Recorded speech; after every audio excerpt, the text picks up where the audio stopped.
Salut à tous, mon nom c'est Dave Power, je suis entraîneur privé et le fondateur de la Team Power. Sur ma chaîne YouTube, on parle d'entraînement, de nutrition et de supplémentation. Dans les dernières vidéos, j'ai parlé de la technique du squat et du bench et maintenant c'est au tour du deadlift. Let's go!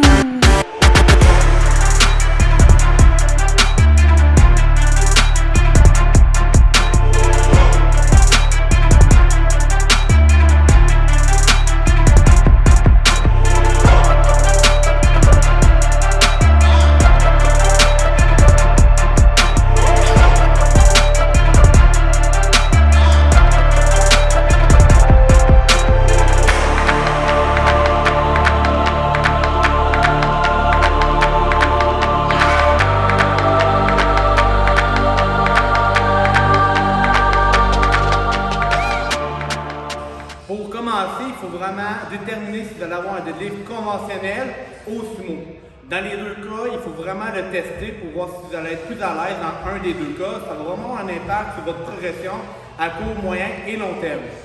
Premier point, le stance de vos pieds est très important. Si vous êtes conventionnel, on a quand même une bonne largeur au niveau des pieds. On peut être très rapproché comme très large. Dans les deux cas, il faut vraiment que vous soyez santé à l'aise et que vous soyez le plus fort. Pour les gens qui font du sumo deadlift, c'est un peu le même principe. On peut remarquer du monde qui vont avoir les pieds très rapprochés, tandis que d'autres vont avoir vraiment la position la plus longue au niveau du stance. Ça aussi, ça va se dépendre au niveau de votre mobilité de la hanche. Le deuxième point, c'est la position de la barre. Qu'est-ce qu'on veut, c'est vraiment de rapprocher la barre le plus près de nous autres pour avoir surtout le centre de gravité, fait que le centre de masse le plus près. Donc souvent, comment que je le montre à mes clients, c'est surtout de frotter la barre sur nos jambes, que ça soit tout au long du tibia jusqu'en haut pour être en pleine extension. Sur cette vidéo, nous allons observer la trajectoire de la barre. Le but, comme j'ai mentionné, est d'avoir la barre le plus près de notre corps. En ayant la barre le plus près de nous, cela permet de travailler dans une position qui est optimale en évitant les chances de risque de blessure au niveau du bas du dos.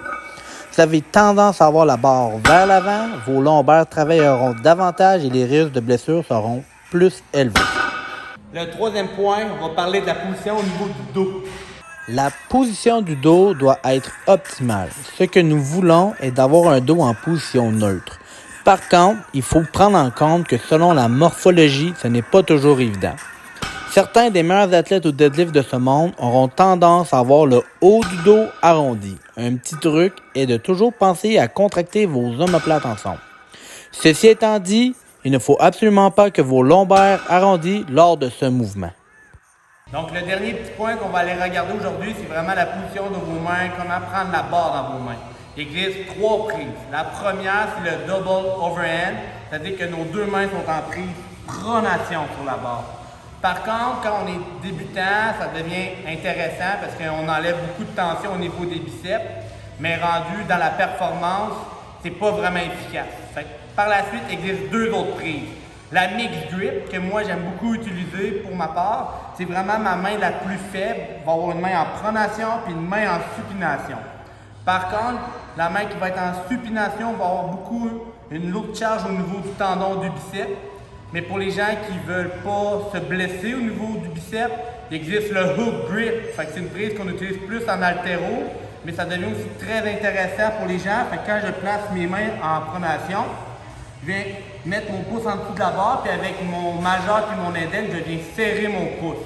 Fait que quand que je lève, ça permet de garder la barre et la tension tout au long dans nos mains jusqu'en haut. Donc pour récapituler tous les points que j'ai parlé, je vais faire 2 exemples. Un pour le deadlift conventionnel, puis l'autre pour le deadlift en sumo. Fait que pour la corde, j'ai mis vraiment juste une plate de chaque côté. Si je vais avec le deadlift conventionnel, je vais y aller vraiment plus avec mon stand. Fait que moi, je garde mes pieds très rapprochés, très près de mes hanches.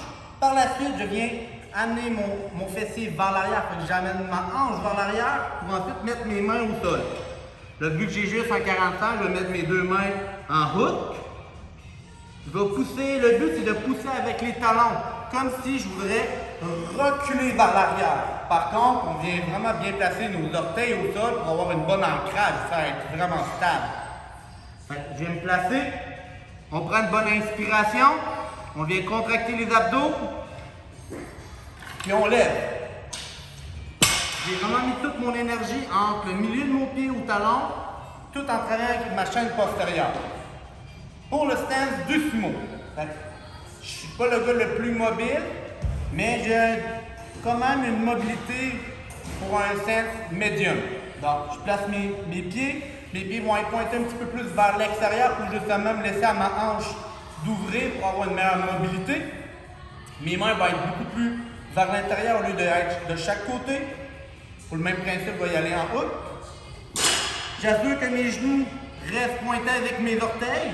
Puis au lieu de pousser avec mon talon puis le milieu, j'essaie de pousser avec le côté latéral de mes orteils. Fait que je place quand même le côté médial, avec ma grosse orteil au sol.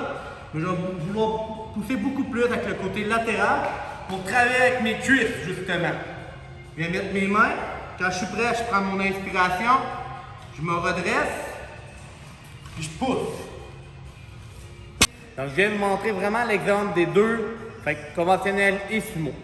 Pour ma part, sachez que dans les deux cas, ça reste vraiment un deadlift. Mais quand on parle de performance, je trouve qu'il y a beaucoup de gens qui vont dire si tu deadlift en sumo, c'est cheaté ou autre. Mais pour moi, c'est vraiment, regarde, c'est là que tu es le plus fort, profite-en. Deadlift conventionnel, il faut vraiment s'assurer qu'on travaille beaucoup plus avec la chaîne postérieure. On travaille beaucoup plus avec les ischios, le fessier puis le bas de dos.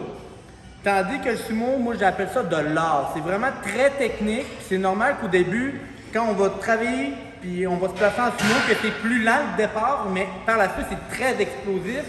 Mais ça va être beaucoup des gens qui vont avoir une bonne mobilité, mais ils vont avoir aussi des bonnes jambes. On va travailler un peu avec le bas de dos, mais c'est pas pareil comme le conventionnel. Mais dans les deux cas, sachez que la performance, c'est le numéro 1 pour être un bon powerlifter. Sur ça, ça conclut mes tutoriels au squat, bench et deadlift. N'hésitez pas de me mettre des commentaires pour donner vos impressions puis sous les vidéos, et aussi de me donner des idées pour des prochaines vidéos. Je peux parler du squat, bench et deadlift pendant très longtemps, mais ça va faire l'objet de d'autres vidéos. N'hésitez pas à mettre des commentaires, abonnez-vous à ma chaîne YouTube.